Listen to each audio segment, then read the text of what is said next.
Welcome to the Talent Show. What is going on, y'all? I'm so excited to be a part of your week, day, whatever it is going on right now. But thank you guys for allowing me to come into your lives and hopefully just give you a little bit of insight, learning opportunities, and a little bit of laughter every single day or week. So I just say thank you. We've continued this grasp of the fifth season of the show, and it's been so exhilarating so far, and I've had so much fun. I've learned so much. I've met and talked to so many incredible people, and this is all because of you guys. So thank you guys for your support and your love. It means the world to me. I will say one kind of quick thing. So if you're paying attention now, you will remember this. I'm not going to be doing a regular 20 episodes for this fifth season. This is a 5-year anniversary. So we're going to be extending it for a little long. So stick with me, enjoy the ride, and please continue to show myself and our guests support and love. So thank you guys for that quick message. And for me, I need to stop yapping. And let's introduce our guest for today's episode, the one and only Miss Kyla McLaurin. Woohoo! Hi, everybody. I am so glad you brought me on here today. I'm really excited about this. I'm so grateful to have you. Well, first, before I get going, I just kind of want to ask you, how are you doing? How's life treating you right now? Life's pretty good. I just had my last track meet this past weekend, so I can't complain too much. I'm good. That's good. And before I want to get into that immediately, but before we dive into what you just kind of mentioned, if you don't mind, Kyla, just really quickly for people watching or listening that may not know a lot about you, before we kind of talk about your story and who you are, just give people a brief introduction about yourself, just maybe where you're from, what you're doing right now in your life, and some things you've been able to do across your lifetime to get you where you are today. Okay, well, I'll start off with saying I'm from Memphis, Tennessee, so just an hour out from Oxford, Mississippi. I started doing triple jump in my junior year of high school.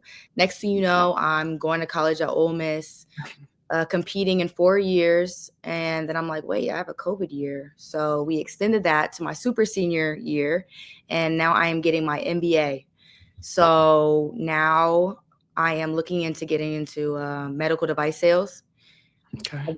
Previously, I wanted to be in the dentistry, but I realized I'm more of a talker. And I can't talk about someone's mouth, so no. What's going on, family? I hate to interrupt the video going on right now. Hope you guys are enjoying it, but I have to give a quick shout out to our very first sponsor, Shadrach's Coffee. Shadrach is a coffee company that has been in the works for 17 years now, originally originated in the state of Arkansas, my home state, and now they have ventured to Tennessee and Oxford, Mississippi. Shadrach has opened their arms to me and put their faith in me, and I just want to say thank you to Shadrach. If you're in Oxford, you can find Shadrach at 1797 Jackson Avenue West here in Oxford, and even if you're on the Ole Miss campus, they have different locations on their food truck aisles across the campus. They're usually open at their Jackson Avenue Center from 6 a.m. to 9 p.m. Monday through Saturday. So just continue to go get your Shadrach's coffee. You get espressos, energy drinks, hot coffee. You can even get some milkshakes. Shadrach's is the place to go. Even you can get some Shadrach's apparel on their website, like I'm showing you here. And my favorite thing about everything about Shadrach's is they're centered around our Lord and Savior Jesus Christ. So you can go on the Shadrach's website and you can file a prayer request for yourself, for your friend, or family, anybody. All you have to do is click on prayer request here, type in the name, email, phone number, and your message, and Shadrach's will take care of it. They've done over 1,000 prayer requests in their 17 years of the company, and this is their goal. They are centered around profiting and making Jesus Christ their goal. So thank you guys so much. And thank you, Shadrach's, for the sponsor. Hope you guys enjoy the rest of the video. God bless.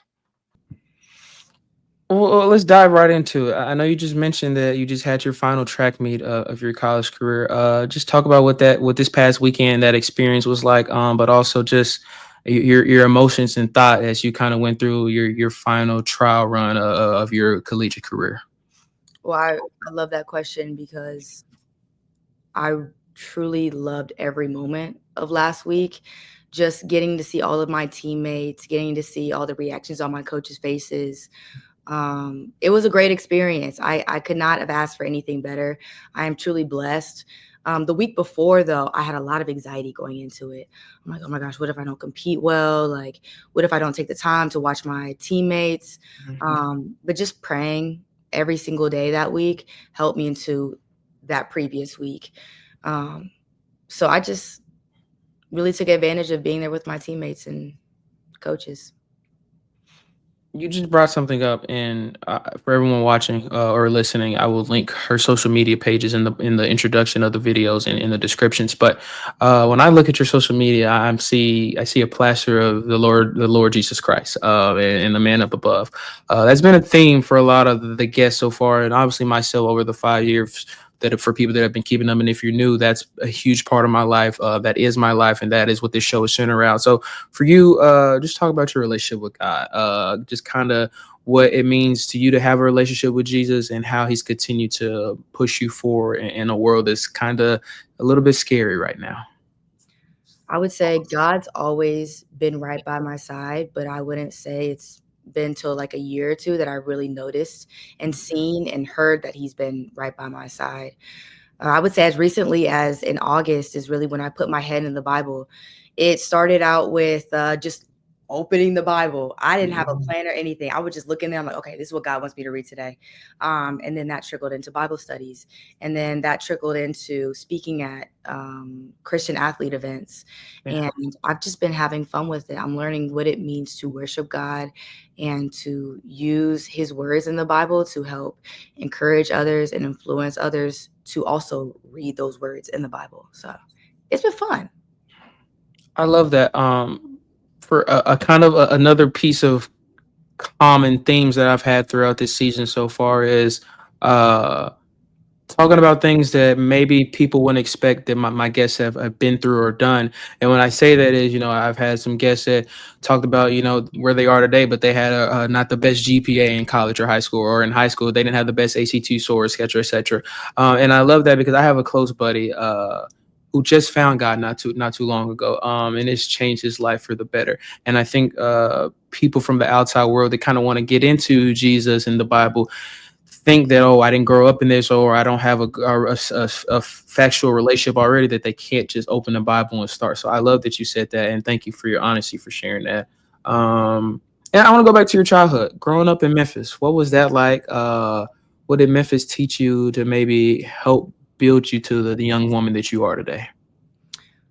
Well, specifically, I live like in those suburbs. I say Mhm. Memphis because a lot of people don't know where Germantown is, but Mhm. I would say it's a really nice area. Yeah. My parents, they're both dentists, so they work in what are the so-called not great areas like Orange Mound or Mhm. just East Memphis or whatnot. Just going there in the summer, I would be able to see what Memphis is truly like, and not just the bad side, but also like the history. My parents made sure that I stuck with the culture in Memphis, and I was a part of a camp called Bridge Builders. And Bridge Builders helped me get involved with the community, helped me learn what it means to be someone who's helpful, understanding a leader in this world. Yeah. So it's just a lot that I learned from being in Memphis to help me in like a bigger aspect of what it means to be like in Chicago or like when I go Mhm. travel to other places, like to just really understand the culture and where you are. There's always a good where people think there's a bad. I'm really big on family, Kyla. And my family's my best friends, my mom, aunts and uncles, grandparents, et cetera, et cetera. You talk about your parents, so just talk about what your parents and your family have meant to you in your lifetime, and how have they continued to support you in terms of your track career, but in terms of as well allowing you to be as great as you want to be in whatever field you continue to go to in your future. So I would say, funny enough, I was kind of like a surprise baby. Of Mhm. course, I was a blessing or whatnot, but my parents are a lot older, so Mhm. um, I got to go on like all like the retirement trips, like all all the good trips. But because of that, Uh-huh. I learned so much just from going from Hawaii to New Zealand to Europe. I've learned so much from other cultures and Yeah. not just the cultures here in America. Um, Needless to say, like there's so much out there. And if you have the opportunity to get out of America and to go on another adventure, please do it. Please do it. I know a lot of people are just like, "Oh, I love America. I love America." And I was Mhm. like, "Yeah, I do too. Yeah." But just go travel. They've blessed me in that sense, and also we have a small family, so um, which just kind of makes it better in its own sense. Yeah. Um, you kind of talked about a little bit of your track journey. You started triple jumping in your junior year of high school. So, did bleeding up to that point, were you playing any other sports that kind of maybe you thought that you would go into a different, pathway before you started triple jumping? What was kind of that lead up until you got to that point in your junior year where you started triple jumping and things kind of took a different turn for your career? I would say in elementary school, I was like really good at soccer, Mhm. little league soccer. That was my thing. Then I got to middle school. They started running further. I was like, nah, I'm good on sprints, not the distance. So I stopped doing soccer, and then I got into track randomly. I think it was my last year of middle school, so it was like 8th grade. And I started out with sprints, and then we got into relays, and then my coach was like, "You should do long jump. You got long legs." And I was like, "Okay, yeah, sure." So I started doing that, and then out of nowhere, he's like, "No, you should do triple jump. You should really do triple jump." And I'm like, "What is that?" Like, no one hears about hopscotch from sand. Like, that's the most random thing ever. Next thing you know, I'm starting to do that, and the first jump, it was terrible. I didn't even know what I was doing. Like, I had to go back on YouTube to look at how they did it. So the second meet, it was like a 5-foot difference, and I'm like, "Okay, I got Mhm. this now." Um, but yeah, I would say it was from soccer to track, that was about it. What was, and if any, but what was your college process like? And when I say that, how did you land in Oxford? What was your decision in choosing Ole Miss, maybe compared to another school, or just what kind of stood out to Oxford compared to maybe somewhere else for you? Funny enough, Ole Miss was the only school that replied out of 30 schools I contacted, and it was like this 3-sentence little email, "Hi, my name's Mhm. Kyla McLaurin. This is my PR, and I would really enjoy this opportunity." And all I would do, I would just stick the name of the school in there, and I Mhm. just kept sending that off. And I only got one response, and that was Ole Miss.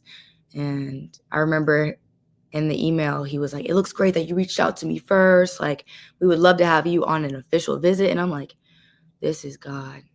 This is God. Okay, God's guiding right now. Wow."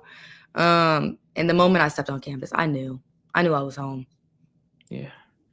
I love that, kind of going back to your story about, God, because that's not the typical story for an athlete, especially an athlete that's, playing or competing at a D1 level in the SEC. So, and I want you to kind of, if you don't mind, giving a piece of advice to someone in high school that is in the realms of aspiring to play track at a Division 1 college, or aspiring to just some form or way trying to get better at track, what would you tell a person younger than you in terms of helping them maybe get to the next level, or helping them just shield every obstacle that they encounter in terms of their track career? Two things I would definitely say would be pertaining to the community you surround yourself with. Um, your friends have a big toll on your life, and that includes your teammates as well. So just like make sure you pick a good school that provides the support you need to be an outstanding athlete. And also reach out to those older adults who could be your mentor, whether it's your mentor in Christ, whether it's your mentor in school, whether it's your mentor, like the coaching ability, whatever it is, like always reach out and just seek advice. Just be open to learning. It's I would that's definitely just getting to know people. That's my thing. I love getting to know people. Like getting That's to know you. I'm really excited about that journey because I know I'm talking all about me, but I'm excited to know more about you later. But yeah, when you got here. I know you say you felt at home, but just your first initial reaction to getting here. What was the transition like from high school to college? Was it tough? Was it easy? Was it smooth? I know you're not going too far away from Germantown to coming to Oxford, but you're still kind of on your own for the very first time and adventuring a new lifestyle. What was that transition from high school to college like for you? It was pretty crazy. I felt like I was a hot commodity in like California or something. Like even though I'm an hour away, um, just being an athlete, they put a big hat on your head. And I took that and ran with it. And I was not, I will admit, I was not humble about it, but I was humbled once I got to that first track meet and I realized this is the SEC. Yeah. Um, Funny enough, I thought like as a D1 athlete that the SEC is I didn't know there were different conferences in D1. I Mhm. thought D1 was just SEC and like let's say South Carolina or it might be like D2. I had no clue. I was so new to the game. But no, I was humbled. I was humbled. Yeah. Could you talk about your coaches and your trainers throughout your time in high school and even here at Ole Miss, and just you can shout them out if you want to, but just what they've meant to you, the things that you were able to learn from them, and the impact that maybe they had on helping you become the young woman that you are today. I would say in high school that was so much fun. Like just like having those high school meets. Every high school in town would just come to those meets at your school. That was a lot of fun. And then your coaches would be the ones organizing the whole event. Um, Shout out to Coach Monica Thomas. She was a teacher as well, so like I would always like try and sneak in her class and talk with her. She was a great support system. Um, and then AAU wise, Coach Mott, he showed me what it meant to be like an athlete, like what those practices actually mean. Like the meets were easy, the practices Mhm. were not. And those were different from my high school practices, just because those were a little more technique based. So that definitely helped me in college to be able to be on the level of my other teammates. So like another shout out like to my main coach, Coach Scott. He definitely gave me like a different perspective of coaching, just really wanting me to see myself for like my ability and just knowing that he had that ability was definitely mind blowing, to get an athlete from one side of the spectrum to another, from being at 36 feet for a triple jump to 40 feet for a triple jump. He had a really good eye for triple jumpers. And then our head coach, Coach Connie, is an amazing young woman who really strives to push athletes to their abilities to achieve what they need to achieve. Um, Mhm. I literally just learned her story like this past month of her being in college, but she was in college for basketball. And next thing you know, her last year of basketball, she finished, and the track coach was like, you should do track, you should do throws. And she was like, wait, what? And next thing you know, she's throwing in the Olympics, and then she is becoming a coach she never thought she would have become in the first place. Yeah. And now she's here at Ole Miss. So just having these inspiring coaches around me just means a lot. Yeah. Um, I think one of the things that sticks out um, about you is honestly your energy. Like you give off good energy. And I want to ask you, and for people that are not aware of who you are and about what you do, you're always supporting other women. And when I say that, women's basketball at Ole Miss, or the volleyball team, et cetera, et cetera. Why is that so important for you? Just to support your peers in general, not just here, but in general. But why is that so important for you to just kind of have your face out there and show the women around this campus that they have respect and fans within you? I believe I support a lot of women across campuses and just women in general just because like I know what it feels like to be unseen, what Yeah. it feels like to be unheard, and any type of support helped me so much. So like even just having that one face in the stands made that whole entire meet. Like I didn't care about anybody else. Like that it I don't know, it just Yeah. really it shaped the way I competed. So like that just goes back to my teammates. Like some of the girls here on the team, they've truly impacted the way I've competed, just like with my positive attitude, versus negative attitudes that I've had in the past years. So, yeah. If you could, and I'll give you maybe just like two tussles, you can make a pick one or do both. But if you could, like, give a breakdown of a day for you, a day in your life. That could be like a day that you have a meet. Like, what time would you get up for a meet day, and what goes into the process of getting prepared for a meet, or just like a regular day, but you still have training that day and classes, etc. You can do both, or you can just kind of pick one if you want. Man, this might be a long podcast. We could do Good. we could do a little bit of both, honestly. So yeah, this is gonna be a long podcast. But let's do a Monday. So a Monday would consist of me waking up at 8 o'clock. The only reason why I wake up so early is because, of course, I had to get a dog. I have a golden doodle named Dior. He is so precious but so annoying at the same time. Um, so I get up at 8:30, go walk him, go make some breakfast, whether that's a bagel with strawberry cream cheese or that's going to the grill and just getting some breakfast. Then I would have practice at around 11. I usually like to go into the trainers before 11 just so I can either roll out or get some extra treatment in. And then practice will be around an hour, 2 hours before weights at 12:30 or 1.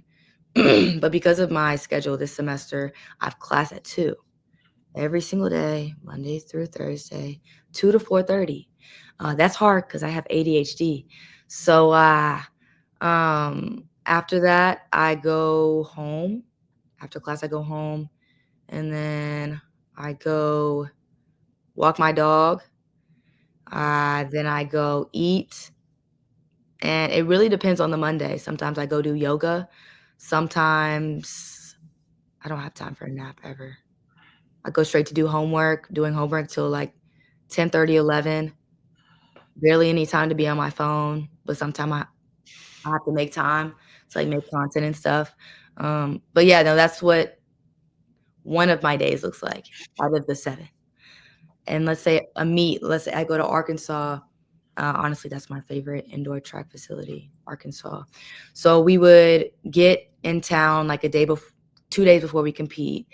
And we would get in like around, let's say 3 o'clock, and 4 o'clock, we are going to practice. That'll be an hour. And then we get back, we have a team meeting. And then we have to go eat dinner. And then we get treatment. And then we go to sleep. And then yeah, that's one of the days in the lives of many. Um, you just threw something out there that I really don't know if you even picked up on me kind of reacting to it, but um, you said you had ADHD. I do as well, so twinsies on that. But um, and I love the honesty because it's kind of making me emotional because another common thing throughout this fifth season so far is just brute honesty, and my guests have. And myself as well, we've kind of just talked and shared some emotional things. So if you don't want to, you don't have to. But just how has ADHD kind of maybe change your life and just how you continue to build on it? And I say that because my mom, who I know is watching Love Your Girl, forever she would just say, you know, it's so hard watching you record because you can't sit still and et cetera, et cetera. And that's true. So I appreciate you for even bringing that up. But just maybe how what's your life like with ADHD since we're on the topic? Man, and all throughout high school, I did not know I had ADHD, but like I knew I had ADHD. My parents just never wanted to get me tested for whatever the reason. So I didn't get tested until like my second year of college. And I was like, wow, this is a whole new world. Like I'm actually getting the help and support I need. Like I'm actually getting the medicine I need. I'm like, wow, I was struggling to make those grades. And now I can make even better grades. Mm-hmm. Like this is a whole new world. Like it's so different versus having my medication versus not having my medication. Yeah. And like I still like have my crazy personality. Like I'm fun, Yeah. outgoing, but the concentration's there. Like I would say, like I'm on medication right now doing this. And if I wasn't having the medication I needed right now to do this right now, I'll be zoned out. I wouldn't even remember what the question. I was like, can you repeat the question? You're just thinking of like 20 things at once. It's annoying. Like clothes are all on the ground. Like you think you got to do everything at once, and then you get stressed out. And then you start getting depressed because you're like, why am I not getting things done? Because you Mhm. can't focus on one thing at a time. Yeah. So, yeah. Thank you for sharing that. Again, I know it's kind of a iffy topic, but thank you for sharing that. I'm sure Yeah. someone watching, even myself included, needed to hear that. So thank you. I want to ask you something because I understand this, but I don't know if the normal person understands. I think when people think of a track athlete, they think, oh, all you guys do is run, or that's how you train. So if you don't mind, could you share what does maybe a typical workout or training day look for you? Like what all goes into you preparing to be the best athlete you can be? Because like I said, I think people just think all you guys do is just run, run, run. That's your only way of training, which yeah, is obviously the case, but there's so many different elements to go into. So talk about what makes it a workout and training day for you. So Mondays and Wednesdays, we usually have some of like the running workouts. But trust me, it's not like the running, like the distance runners or even the sprinters. They look at us and they're like, we wish we had that practice. Um, our running workouts would look like 6 200s. Mhm. We would have to run 200 girls would be in like, let's say like 30 seconds with a 2-minute recovery rest, and men's would look like 25 seconds. Not to say that that's easy, but it's a lot easier compared to what other of our Yeah. athletes have to do. On Tuesdays and Thursdays, it's more technique work. So we're playing in sand a lot. We're doing a bunch of jumps. We're working on technique. We look like bunnies out there hopping and stuff. Those are my favorite days because it's more technical compared to the gruesome workouts. But yeah, people say, "Oh my gosh, you're a runner." I was like, "No, I jump. No, ma'am, I jump. No, sir. Mm-mm. No way." You've kind of touched on these things in different ways, but just talk about Ole Miss and just what it's like being a college student here for you, meeting incredible people. What's your 4 or 5 years been like here in Oxford for you? It's always been like positive experiences. Like the past, I would say like the past year, like I've had to host quite a few recruits, and that's been so much fun because I get to show them what Ole Miss is like. Like, yeah, Ole Miss might not be for you, but this is what I do for fun. Like this Yeah. is how I've grown in this community. And Ole Miss is so much more than just the athletes or so much more than the classes we take. Like it's a community built Yeah. within the community. Like going to, I don't know if you've ever been to Cafecitos, but just like that little yellow truck, like I don't even think they know this. Majority of the time, I just go just so they can hype me up. Hmm. Like I love the coffee. Don't get me wrong, but I'm not really a coffee girly. I just go there to just get hyped up and just steal the candy they have Hmm. in the front. Um, just because that's the type of community that Oxford is, like throughout Yeah. the whole town. It's crazy. Like, and I just got done like reading to a whole class of elementary kids, just like helping out in the community. It's just so welcoming and comforting. Like, come on, it's Oxford. I don't know how to explain it. Like, you just got to come here and experience it.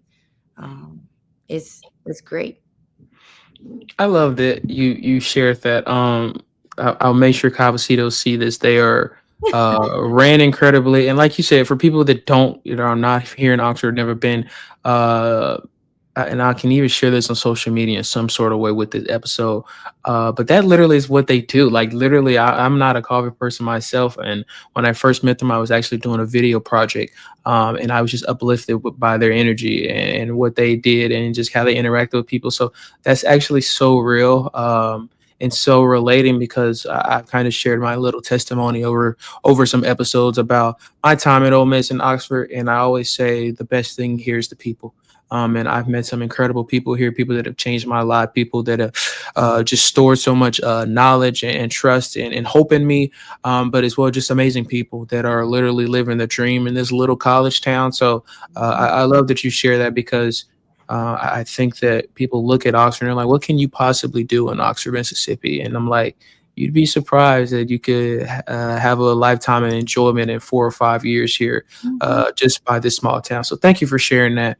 Um, and I kind of want to ask you as well in that same realm, talking about all this, what are some of your places? If you were kind of talking to somebody, like they're like, "Hey, I'm coming to Oxford. What's a food place or a place that I have to visit when coming to Oxford?" What would you kind of tour guide? What would you tell somebody some places to eat or some places to go that they have to do if they were visiting Oxford, Mississippi? I'll give you like a rundown, like what my favorite day would look like. Hmm. Like, let's say I woke up and I didn't have Dior and I didn't have to go walk them. I would go to the Love Shack. My favorite bagels on a Sunday. Hmm. Oh my goodness.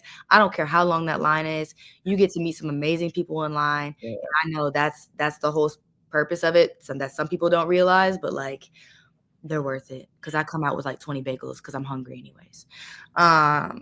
Next, I would definitely go to my favorite chiropractor, Dr. G. Um, Oxford chiropractic. Shout out to them. He's amazing. Like he's shown me what it means. Like you can't just like go in and just get readjusted. Like you really have to pay attention to what your body needs, as in like the different stretches, and like you have to come in on like a consistent basis because people are like, oh, like I'm sore afterwards. Like, yeah, because your body was never in line to begin with. So what do you think was gonna happen? So definitely going to him, and then also going to Cameron, to my good massage therapist right there. He's helped out with the athletes a lot in that aspect. Just taking care of my body, like self-care Yeah. is A1. Then after that, I would get lunch. Ooh, where would I get lunch at? Today I had Handy Andy's, and that was a good burger. But I don't know if I would get a burger. I don't know. No, I know what I would do. I would go to what's that place called? Lost Pizza. I'd probably go to Lost Pizza, go grab a quick pizza real quick. I love Hmm. Lost Pizza. That's really good. And then after that, probably do some yoga at Gypsy Waltz. Like yesterday, I was with my teammates and we did aerial yoga. That was a lot of fun. You got to try that. First class is free. What else would I do? I would go eat at Bouray. I really like their shrimp and grits. Absolutely. And then a hidden gem of mine is TCBY inside of the Cheney's Pharmacy. On Wednesdays, it's Waffle Cone Wednesdays. So like it's $1 and like something cents. That's definitely where I'm going after this podcast. Check that out. Donut Distillery is really good too. Yes. I'm gonna have to double up on a dessert. Ab- Sorry, you can kind of hear my dog right now. No, you're good. But yeah, I think that would be a quick day in life. Okay. Okay. Wait, I like that. Southern Coops wings. Hold on. Oh yeah, for sure. Wait, 1000%. that's a good spot. 1000%. Okay. You got you a good little taste. I may have to check out your chiropractor and massage people, but I love that. And you kind of talked about this a minute ago, but I kind of wanted to ask you. So you honestly just talked about it a little bit there, but just hobbies outside of track. Like what makes you Kyla? Like what do you do to keep yourself uplifted? Like what do you do outside of your athlete career to keep you who you are, keep you stable? I think because of like being so much in my faith and just like the people around me also being in my faith, they made sure I knew like I'm more than an athlete. So early on, I have just starting to get into what I like to do for me. So when it comes to NIL, I've gotten into like what I like to do. So like yoga, balancing the mind and body. I love to paint. I love to cook. Making sure my body's okay, like with a chiropractor or like massage here and there. Just doing stuff like that. definitely those are. Oh, pickleball. Oh, why did I leave out pickleball? Ooh. I got like 3 pedals in the car right now. Like I'm on go, you know. You know, we may have to get a little one-on-one challenge going on right here. I've never challenged anybody on recording before, but hey, you know, I Hey, just bought me a new paddle the other week actually, so I've been waiting to test it out actually. So what kind of paddle you get? so we're gonna do something. I'll get it real quick and I'll show you guys. So everyone, be patient with me while we're on this. Hold on, I'm gonna let my dog out too, cause All right. I'm back. So we either will edit that or we will not. I don't really care. And if I don't edit it, hey guys, so good to see you again. I did that one time before season 1 with Dominic James, right, where he had to get up and you will hear my crunchy little 16-year-old voice kind of ramble through while he was gone. But I had to go get my masterpiece really quick, G2 gearbox. I really didn't care about none of they'll tell you like the little attributes about it, but I was like, the colors and the way it looked is so cool. That's why I got it. So we got to line it up soon. You can't talk about pickleball and not expect me to be a challenge to you. I haven't played in about a month, so I probably will be a little rusty, but I'm definitely down. So it's one of those sports like once you start playing a couple games, you back in it, you know. literally, it's so fun. Like, and I'm saying this now: if you do not play pickleball, go get you a paddle and go learn how to play. It's not that hard. It's a little bit of a workout, honestly, especially if you're playing one-on-ones. But it's super fun and addictive, honestly. So that was I love that you shared that. One more kind of fun thing I want to ask you. I love music. I love me some music. So just talk about who were some of your favorite artists and songs, and as well, do you have a game day playlist that kind of gets you prepped and hyped up for a meet that you have on a certain day? I would say like recently I've been struggling with not listening to like vulgar music and whatnot, and just trying to stay just in the sense of like gospel music. So I've been listening to a lot of that. So like Kirk Franklin and even Charlie Wilson. I stuck him in there, you know. A little bit of everybody. That's definitely what's been like helping me uplift me a lot. But Yeah. I would cheat here and there. I'll listen to a little SZA, Bryson Tiller, you name it. Yeah, I do cheat. I have my cheat days. Mhm. I love that. Actually, a goal of mine here in the near future is to kind of contradict my vulgar music and expand my continue exploration of gospel music. So I love that you shared that. I know you kind of mentioned it in the beginning, but as you finish your track career at Ole Miss and your time kind of winds down, just what's your end goal? Like, what do you want to do in the future, and where would you see yourself moving forward in terms of what you continue to do in your lifetime? I love influencing people. So like if I can just influence people to just read the Bible. All your answers are in there. All of them. Literally just like open up a page like, "Oh, wait, I can relate to that." Like there's a verse for everything.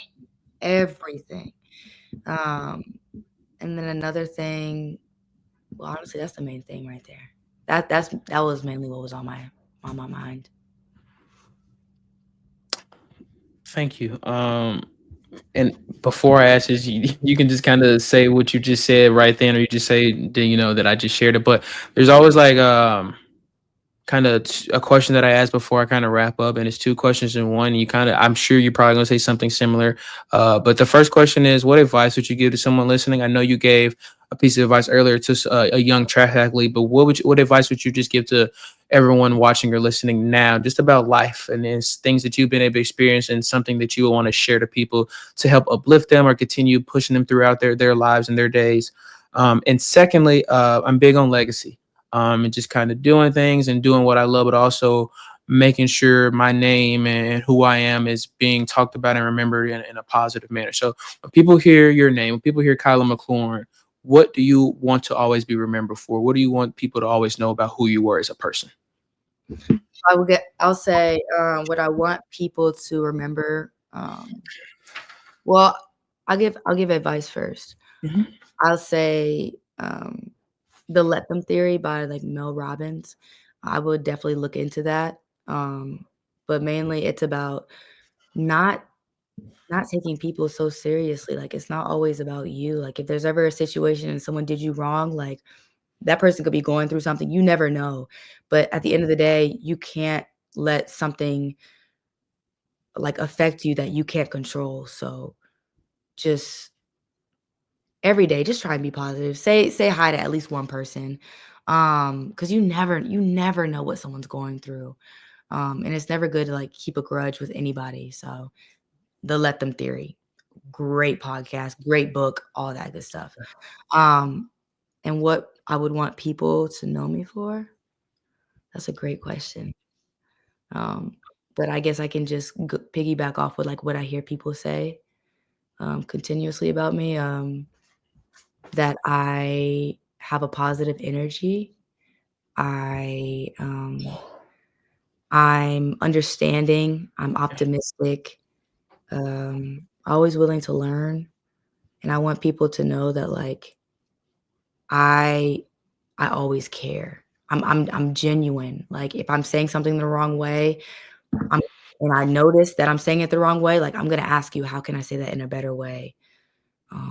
But I just love learning about people and getting to know people. So genuine, heavy on the genuine part.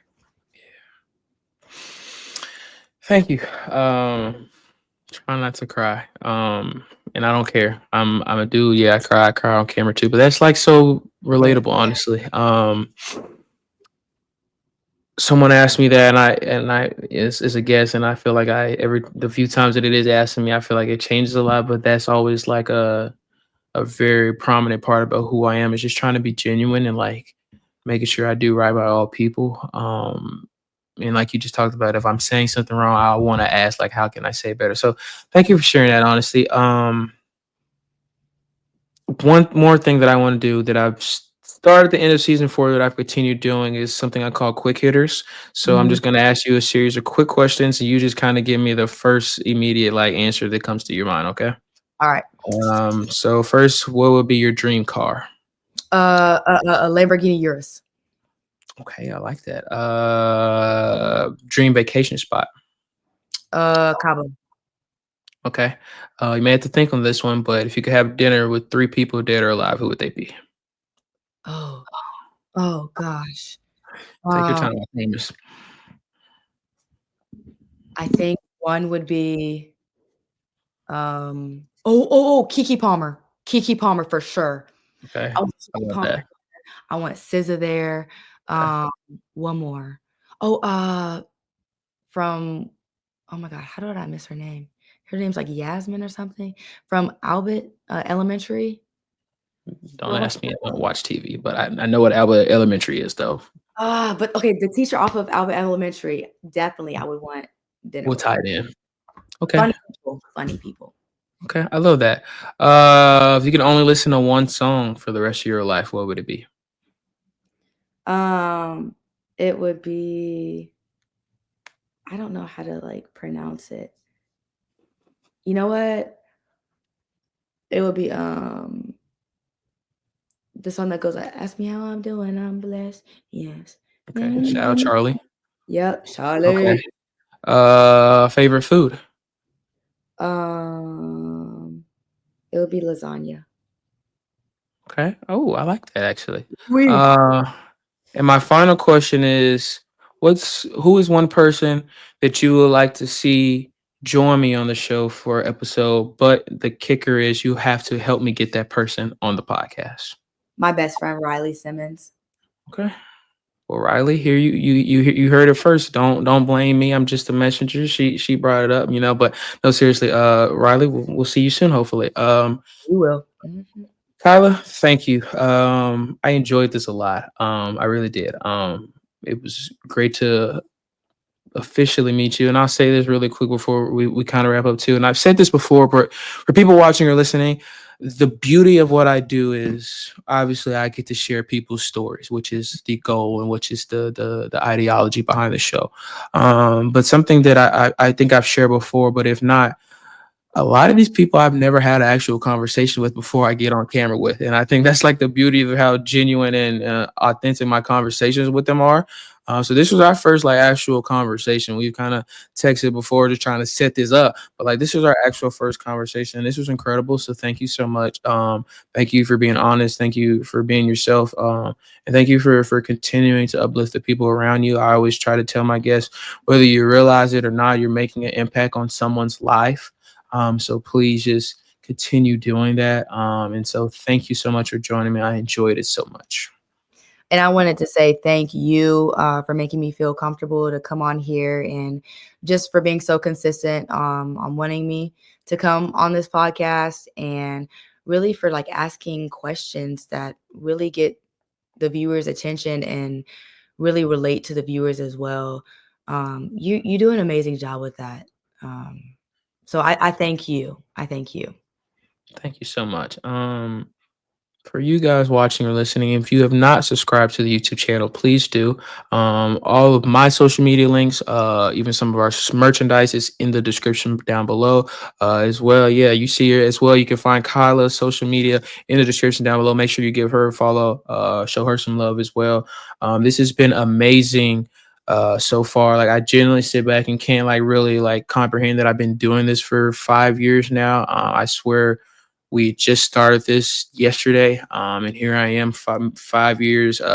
We've started in-person interviews. I love you so much.